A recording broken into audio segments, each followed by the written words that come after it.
Hello YouTube. Today in the shop I've got a 2016 Subaru Crosstrek. This one is needing some brakes, and we're going to start with the rear brakes, being that these are the ones that are down to the metal. As you can see here, this rotor is very well scored. So to start with, I've jacked the vehicle up, supported it with jack stands, and then I removed the wheel, which is held on by 5 lug nuts, 19mm socket on the lug nuts. I went ahead and sprayed the face of the rotor here with some Aerocoil, just a very corrosive environment here in Alaska. So that just gives us a fighting chance on getting that rotor off later. We'll have to remove the brake caliper. The brake caliper is held in with 4 14mm head bolts, 2 for the caliper itself, and 2 more for the caliper bracket. So we'll start with getting the caliper off. Depending on how the caliper looks when we inspect it a little closer, we may or may not have to replace them. There's a bolt right here. There's these 2 caliper bolts, and there's another caliper bracket bolt like this one up top. So I'll go ahead and get those loose now. These are bolts with 14mm heads.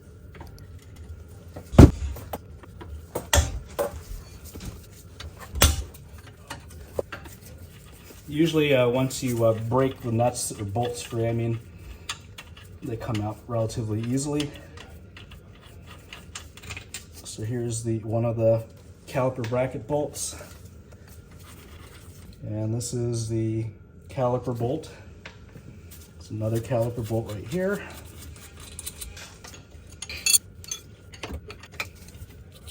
And this is the final caliper bracket bolt. From here, we should be able to pull both the caliper. Okay, so there's the caliper. We're gonna put it on top of the upper control arm, and then this caliper bracket. This thing's really crusty. We'll slide this off, and now we can proceed with removing the rotor. If you refer to one of my earlier videos on these Subarus, you can use these jacking screw holes here on the face of the rotor to push the rotor off of the hub. But in salty climates like here, that tends to not work too well. What works better for me is to knock very carefully in between the lug studs to work this loose. So go ahead and plug your ears. I'm going to whack this a few times and see if we can get it off.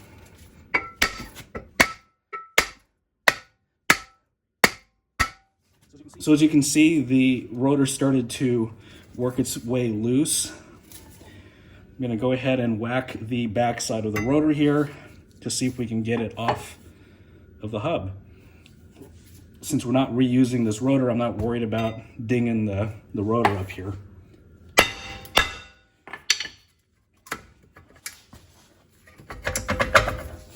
Now, as you can see, got the rotor more or less loose.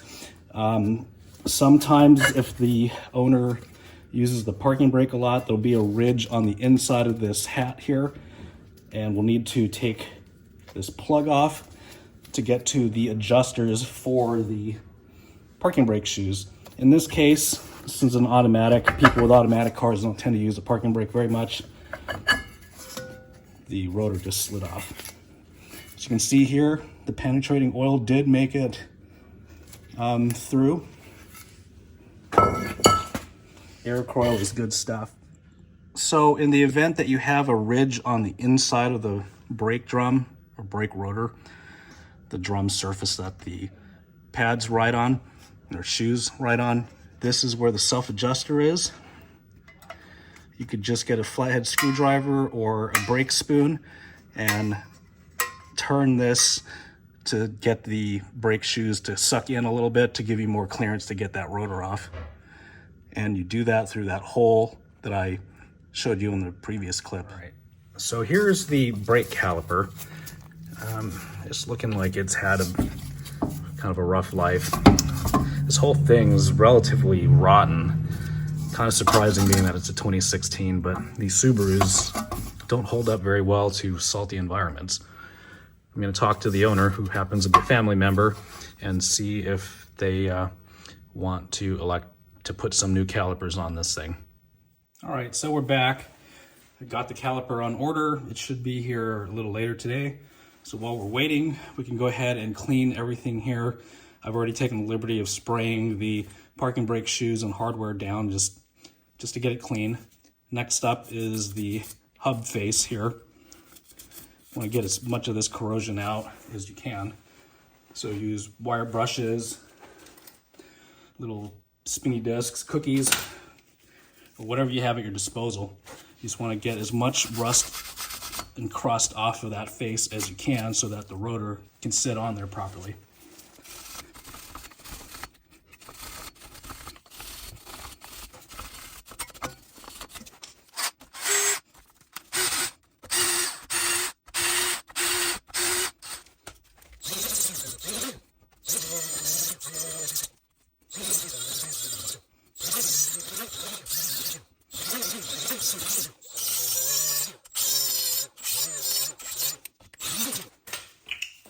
So that's fairly clean.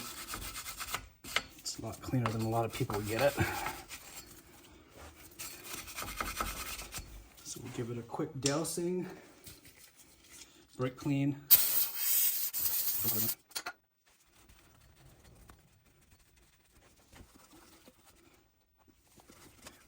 You'll see why I'm doing this here in just a second. Now I'll put something that would keep the hub face from corroding. This is good stuff.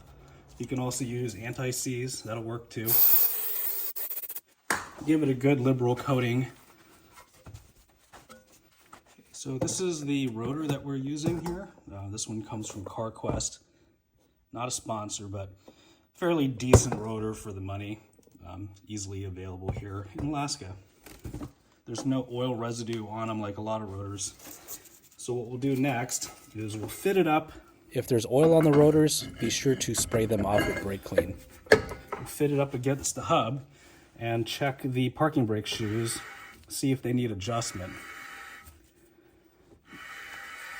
So I don't know if you can hear this, but there's a very, very light drag. You don't want to have too much drag on the parking brake system. If you have too much drag, you'll need to access the self-adjuster wheel. It's actually not a self-adjuster, but the adjuster wheel. By going to the 6 o'clock position and getting a screwdriver and actuating the adjuster wheel to either bring the pads out or the shoes out, or bring them back in if it's too tight. This feels pretty good to me. The other thing you can do is you can just turn it by hand here. Take the rotor off and turn it by hand as necessary to get the adjustment that you want. But I'm pretty happy with that, so we can move on. I forgot to mention these pieces right here for the caliper bracket. You want to make sure these are clean. Take a wire brush or whatever to get these surfaces shiny, because that's what the caliper bracket squares up on. So next up, we're going to put the calipers on. In this case, we're electing to go with brand new calipers. These are the adapted ones from Napa. Not a sponsor, but this is the quality component that you get. It's a nice painted or coated caliper. Should last longer than the original. So we'll get this apart so that we can prepare the bracket for the new pads. So we have the caliper bracket here. This is the brand new caliper, but if you are reusing the calipers that are currently on your vehicle, if they're in good shape, just reuse the calipers. But the process is the same regardless. On a used caliper, you're going to want to make sure you clean this groove right here really well with a wire brush or sandblaster or something. You want to get this groove cleaned up so that the abutment clips can snap in here properly. The second thing you want to do is check your slide pins. So this is a brand new caliper, of course, so the slide pins are going to be in good shape.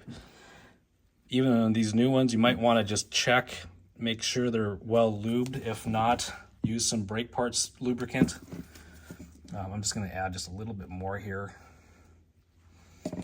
These remanufactured calipers don't tend to have a whole lot in there. So we'll go ahead and just add a little bit more of this lube. You don't have to go crazy on it, but you definitely want some in there. Definitely want some in there. Make sure you don't hydraulic lock it up.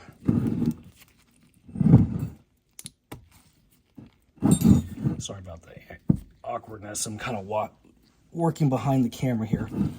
So right here, these pins slide. They're adequately lubricated. Now this is the part that's a little bit controversial. Where I live, there's a lot of salt water, salt air, salt used on the roads. So what we like to do here is we like to put the grease between the abutment clip and the caliper bracket. So here's an example of what that'll look like. Just put a good amount of grease here. We'll clean up the excess here in a little bit, but you just want to get a good layer of lubricant there. What that does is it just prevents this area from corroding, especially if you're using you're reusing your caliper that's already on the vehicle. And then we'll mount up the abutment clip. It snaps on like so. We'll go ahead and clean this mess up here in a minute. We'll repeat the process on the other side.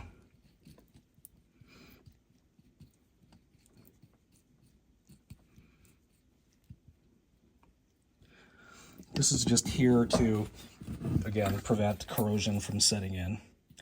Because if this area corrodes here between the abutment clip and the caliper bracket, you'll get rust jacking, which will push this clip up, or squeeze the clips together, I should say, and then your brake pads will not be able to slide. So I'm going to go ahead and clean up the excess in the middle of the channel here. We don't want excess here because it'll get on the rotor. Before you say anything, I caught myself. This is what happens when you're working behind the camera and you can't quite see what you're doing. So that is the correct orientation for these abutment clips. So I'm going to clean up this mess in the middle here. We'll wipe it up, get rid of the excess, and then we'll move on to putting the brake pads on. All right, so as you can see here, I've got the caliper bracket cleaned up, got the excess grease out of here. When I mentioned earlier that everything here was controversial in regards to the brake parts lubricant, a lot of places will want to, a lot of shops, especially in the lower 48, California, whatever, they want to lubricate this side of the abutment clip. The idea is it provides lubricant for the brake pad to be able to move in and out easier. Here in Alaska and a lot of the Midwest states or Northeast states where there's a lot of road salt and grime and debris, we don't tend to put any lubricant on this side because all that does is it builds up, dirt builds up, crust builds up, causes things to corrode, things to get hung up. These pads need to be able to slide in here. So here's an example. The pads slide in and out. So if you're using a used caliper, this is one check when you get the pads in. Just make sure they slide easily by hand. You'll have some friction because of the abutment clip pushing up against the pad. That's normal, but you shouldn't have to force this.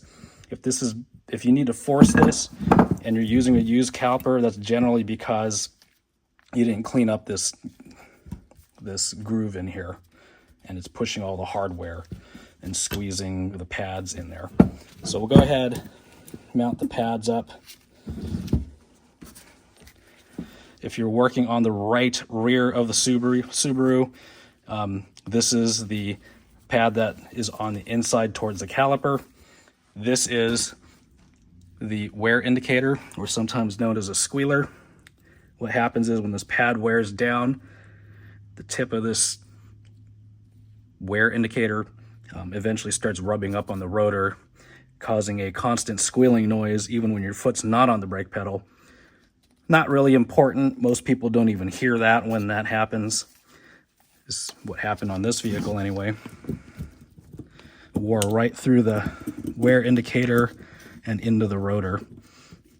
So we'll go ahead and get the brake pad put into place here, and then we can mount this whole assembly onto the vehicle shortly.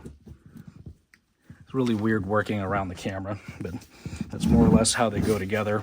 We can bolt this whole unit up to the vehicle. But here's the new brake caliper. The piston's already compressed. If you're working on with a used caliper, you'll need to get a C-clamp here and push this piston back in so that you have clearance for the new pads. In this case, brand new caliper, the piston's already retracted. We just need to prep it. So we'll put a little bit of that brake parts lubricant in the bore here and on the surface that contacts the back of the pad. And then same thing on the ears of the caliper right here. We'll put a little bit of that lubricant here, so where the pad touches. Any of the metal to metal surfaces you want to put the brake parts lubricant on. Keeps things from corroding, and it also actually helps prevent brake squeal.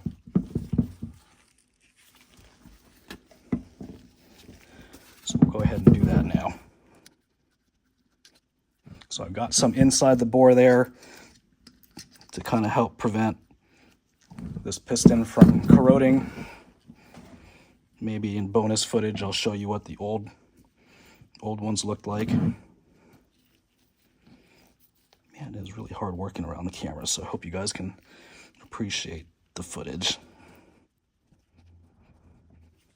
So we'll take both of these back to the vehicle and see you shortly. I don't know if I mentioned it earlier, but these are the brake pads that I use from CarQuest. It's what is available. They're okay pads. Not something I would use in my own vehicle, but they work. So now we can offer up the brake caliper bracket. We'll put the rotor in the slot here and line things up like that. All right, so here's the blue Loctite that I use, 243, 242. Just medium strength Loctite. Doesn't need to be anything overly crazy. Good idea to use Loctite. The factory used Loctite of sorts. Tighten it to 48 foot-pounds.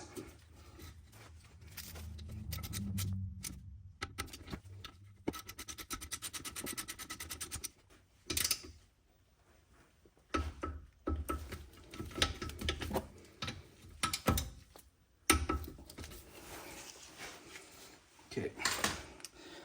Next up is the brake caliper and the two brake caliper bolts. These are not Loctited from the factory, so I'm not going to do it. I'll hang it up there, and we'll tighten these bolts down to 18 foot-pounds.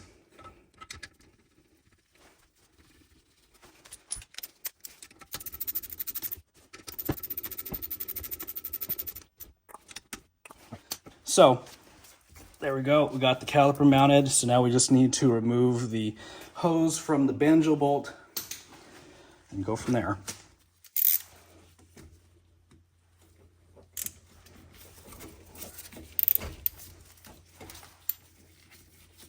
Try to avoid getting dirt all over everything. So we'll remove the old banjo bolt. These are not generally to be reused.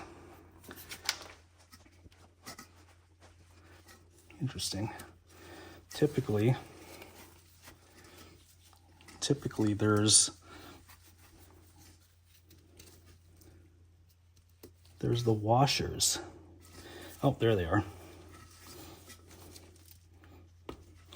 So it's important to get these washers off. In this case, these ones are kind of hard to see.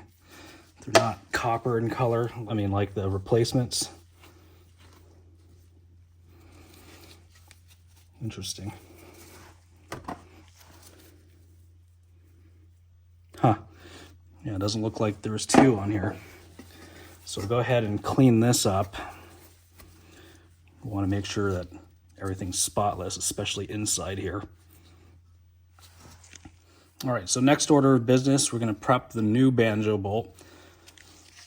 So you want to have one washer on one side of the fitting here, and another washer on the other side of the fitting, and then mount this on the brake. Okay, mount this on the brake caliper. Try to eliminate any twists in the hose, so figure out which way it needs to go in order to not have any twist in it. So looking at the new caliper, let's see if I can get you in here. So here's the old caliper. There's a locating peg or hole for this locating peg here.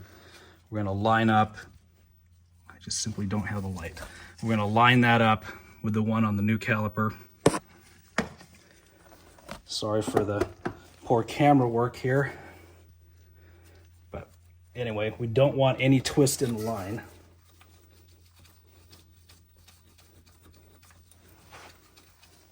So that's more or less what it looks like. We'll snug this up. I don't remember what the torque spec is on this one. I don't believe I've seen that on service data, but so it's a hollow bolt. You don't want to go too snug on it. As you notice here, I'm choked up on this ratchet so I don't over tighten it. All right. So that's it for that.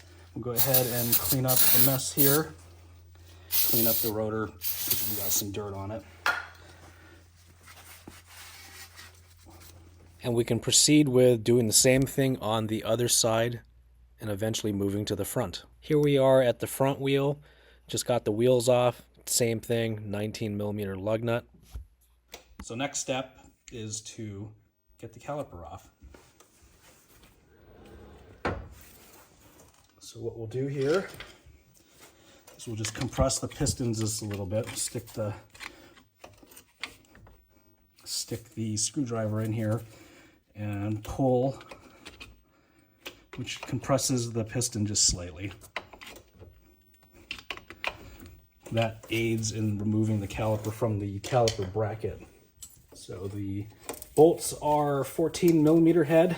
They're not generally on all that tight.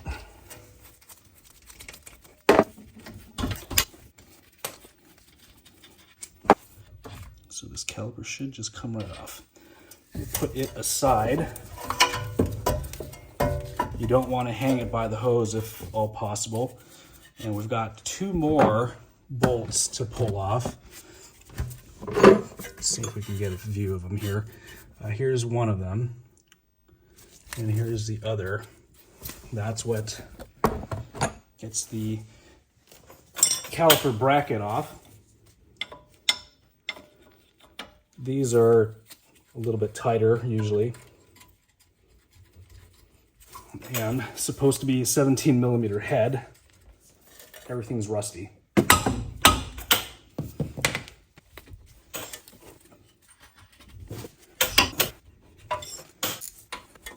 So go ahead and get these bolts out the rest of the way.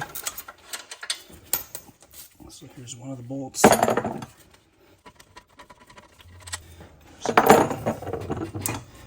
Caliper bracket should come right off. If you're lucky, the pads won't be stuck, but as per usual, here in the salty environment, everything's stuck together. The owner elected to get new calipers, so we're not even going to bother removing the pads from the caliper bracket. So from here, we can work on getting the rotor off. You can hit it with a hammer in between the studs here. That works. I usually use the hammer method on the rear rotors. There's more space to hit. But on these front rotors, you can get some metric bolts. These are M8, 1.25 pitch, and these ones are about 40 millimeters long. You don't really need really long ones for that. Generally, once you break them free, this rotor would come right off.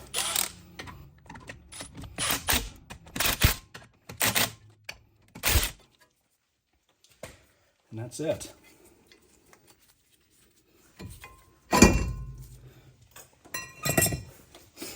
From here, we'll get a wire brush, clean off this hub surface here. We want to get this as clean as we can reasonably get it with a wire brush. And you'll also want to clean this surface here on the knuckle so that the caliper bracket sits up nice and square to it. So you want to make sure you get this edge too, because that rotor tends to sit pretty tightly against that. So once the surface is pretty clean, lubricant or anti-seize in here. You can brush on anti-seize. That works good or well. This fluid film works quite well too. Doesn't tend to get everything stained like the anti-seize does. Some of these rotors come ready to go. These ones are a little bit oily, so we'll get some brake clean. The rotors that we're using today are from CarQuest. Not a sponsor, but there's a part number. These are the better quality ones that they offer that are painted and just a little bit less prone to rusting. All right, we got the rotor cleaned of the oil. Go ahead and put it back on the hub face here. A little trick of the trade is to get a big washer and grab a lug nut and screw it on here by hand to keep the rotor from flopping off. So obviously you'll take that off before you put the wheel on. So now this rotor is more or less ready to go. There's a couple spots here of grease that I saw that we'll take care of. All right, so we're on the bench here. This is the part number for the caliper that we're using. This is for the left side, driver's side here in the US and countries where we drive on the right.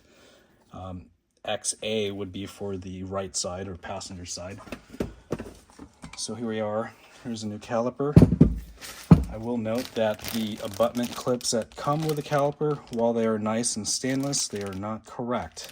These ones look more appropriate for, well, a different style of vehicle or the rear brakes maybe. So what we'll do here is we'll separate the caliper from the caliper bracket. Since we are doing this in a long format style video, I'll go ahead and fast forward through the steps for preparing the caliper and caliper bracket. But as before, we are just simply making sure the slide pins are properly greased up and making sure that the bracket has grease under where the abutment clips would be clipping on. Same thing as the rear brakes. Everything's fairly well greased up. We'll go ahead and grab the abutment clips. So we'll orient this in the way that it would be on the vehicle. The bottom abutment clips have these ears right here. And that is for the brake pad that you'll see here in a minute. So what we'll do is we'll put the abutment clip on. This is the way that the caliper is going to mount. Sorry, this is this is the way the caliper is going to mount onto the vehicle. Since we're working on the left side, the caliper is on the back side of the wheel. And once we get it back on the vehicle, it'll make more sense. But I'm just doing it here on the bench just for clarity, better lighting. So go ahead and snap the abutment clips into the caliper bracket. Remember, the bottom side will have the ears. top side does not have those ears. And you'll see here in a minute why. So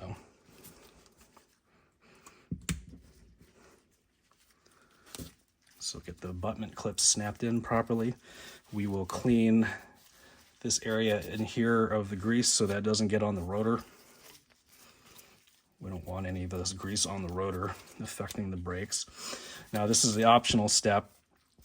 You can elect to put some of this slide grease on top of the abutment clips so that the pads have a little bit of lubrication. In this part of the world, this is coastal Alaska, you get a lot of grime, a lot of dirt roads still, and if you put lube on the top side here, it tends to just build up and then make the pad get stuck. So up next are the pads. So orienting it for the vehicle, this little return spring is on the bottom. So it sits something like this. This ear hits the dog leg of this on the abutment clip. And same with the other side. Now, you might have it backwards like this. That's no-no. You've got the wrong pad for the wrong side. So in this case, this is a pad that goes on this side. But what we'll do, it's easier to, on these front calipers anyway, it's easier to put the caliper bracket back on the vehicle, bolt it down, and then stick the pads on. So here's a tool that you can use to compress a piston. It's just simple. All it does is just pushes these two plates outward so that you can get both pistons compressed at the same time. Or you could use a block of wood and a C-clamp maybe. Sometimes that'll work, but this tool is handy. So anyway, with the new caliper here, we're gonna put some slide grease, brake parts grease, on any surface of the caliper that contacts the metal part of the brake pad. So these ears will get greased and these bores will get greased also. So nothing really goes inside these bores, but I just like to put a little bit of this grease here to keep them from corroding. Give this Subaru a nice fighting chance at life here. The nice thing about this caliper grease is this grease can actually absorb some of the vibrations coming from the brake pads. So if you don't put this grease on, you might have some brake squeal that you wouldn't have otherwise. Little tech tip for you. And we will just grease this caliper up just like we did with the rear calipers. So we'll move the camera back to the vehicle and proceed with the brake installation. Mount the prepared brake caliper bracket back onto the knuckle here. So we'll go ahead and line it up with the holes on the back side of the steering knuckle. Here's the bolts. I like to use a little bit of the blue 242 or 243 Loctite. Some manufacturers use it from the factory. So those get torqued down to 59 foot-pounds. Let's see if I can do this around the camera.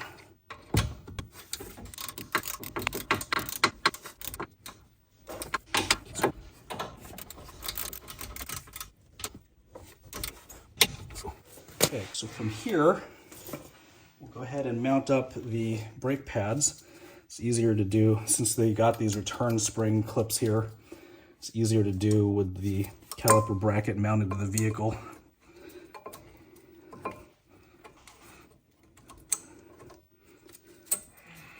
So they mount up something like this.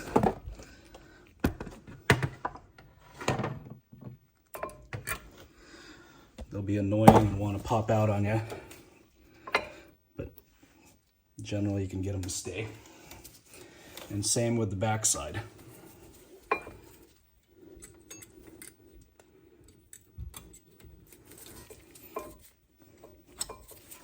Kind of hard to do with your camera in the way. Let's see if we can go by braille.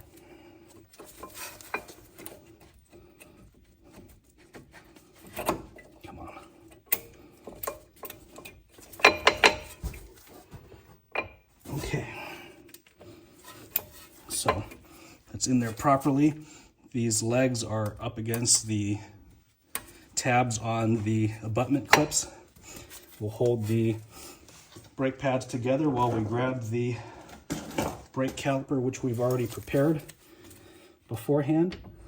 Slide the caliper on, and proceed to tighten these bolts. I believe these are tightened to 19 foot-pounds. They're not overly tight because they don't really take up any of the brake force.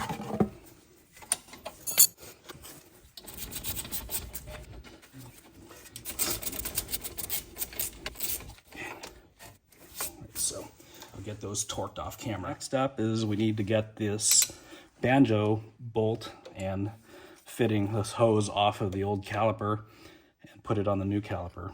So 12mm wrench, break it free. You're gonna have brake fluid come out and destroy your rubber gloves, so just be mindful of that. We'll shake this fitting off. You might need to use a pry tool. There we go. We'll get this old caliper out of the way. So you want to make sure you get the old crush washers out before you put the banjo bolt through. You want to have one washer on either side of this banjo fitting. So one on this side, one on that side. So generally I put one on this side, get it started like so. It's kind of a drippy mess. Put another one on here. You just want to make sure you don't get any dirt on it, and then mount it to the caliper. So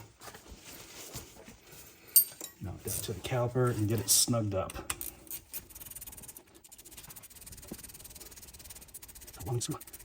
Okay, I don't remember what the torque spec is on this, but snug. It's a hollow bolt. You don't want to go too tight. So just enough to crush the crush washers a little bit, and that's it. So that might be like 12 foot-pounds. So from here, we can go ahead and remove this this nut and washer, and then move on to bleeding the brakes. All right, so last step here before we start putting the wheels back on, we bleed the brake calipers. If you've replaced the brake calipers like I have, you want to bleed them all. If you're not replacing the calipers, you don't have to bleed the calipers unless you've taken the brake hose off or opened the bleeder valve, or you just want to flush your brake system out. So you start off with the wheel that's furthest away from the master cylinder. So in this case, you start with the left or right rear, passenger rear. You bleed that system out, close the valve, put the dust cap back on, refill your master cylinder, move over to the left rear, wash, rinse, repeat. Go over to the right front. So right rear, left rear, right front, bleed it, same thing. Once you've got all the air bled out, refill your master cylinder. And finally, we go back to the left front and bleed it. So this is how you can do the bleeding by yourself. Get yourself a container, put some brake fluid in the bottom there, make sure that your hose that comes out of it, can't really see it all in the camera, so I drilled a hole in the cap. Make sure the hose is in the fluid. This is I think this is a 5/16 vinyl hose that you get from the hardware store. This one is just about to its end of life. They start getting really stiff when they've been exposed to brake fluid, so they don't last that long, but they usually last long enough for our purposes. So from here, with the brake cylinder full, just open the valve a little bit and then pump the brakes. Give it a good several pumps, 5, 6, 7, 8. Don't go too far.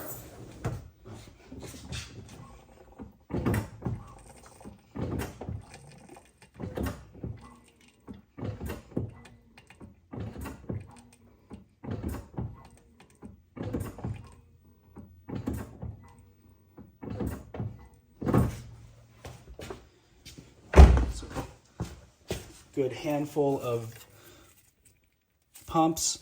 So you'll look in the clear part of the hose and make sure there's no tiny air bubbles, which this is solid. So we're good to go. This is bled. It's a nice, quick, clean way to bleed your brakes by yourself.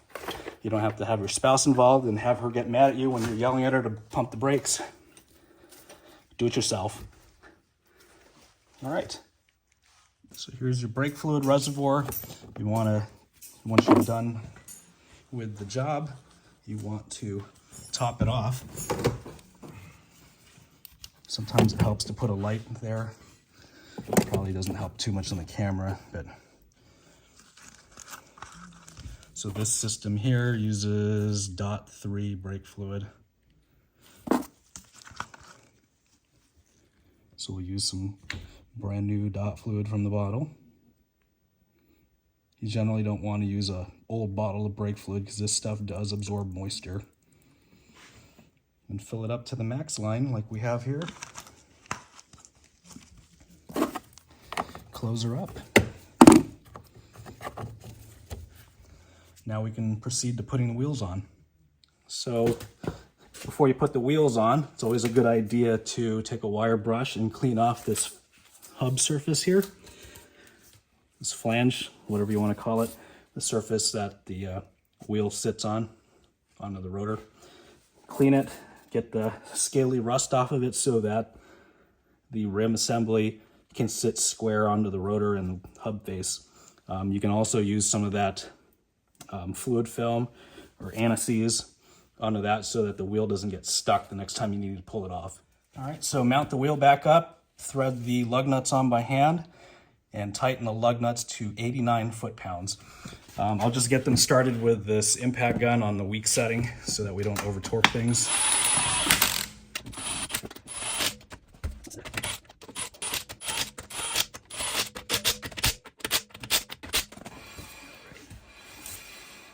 All right, we'll set the vehicle on the ground once we get the other tire on the vehicle, and we'll torque them to 89 foot-pounds. So you want one of these things to go in the pinch weld if you're using a hydraulic jack on these cars.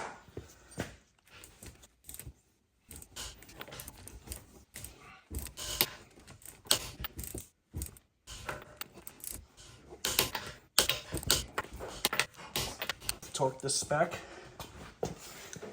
You'll want to check the torque after about 50 miles. Just make sure that things haven't gotten loose. Get inside the vehicle and pump the brake pedal a few times just to make sure the brake pads seat against the rotor properly and to make sure that the brake pedal feels more or less normal. You've probably heard my story about the service manager at the Jeep dealership I used to work at and driving through the garage doors because he did not do this when he got in a Jeep that had had brake job done and went through the door. The pedal went to the floor because the pads hadn't seated against the rotor yet. So always pump up the brake pedal before you go anywhere after doing a new brake job. Other things to consider: follow the brake pad manufacturer's recommendations for bedding in the brakes. Every manufacturer has a slightly different way they want you to bed their brake pads, so consult the manufacturer. If you want to know how to do a brake pad bedding job, just kind of generically, check out Power Stop. They have a really good video on YouTube on how to bed the brake pads, so check that out. Anyway, if you like this video, click the like button, and if you'd like to see more content like this, subscribe to my channel. We'll see you later. Thanks.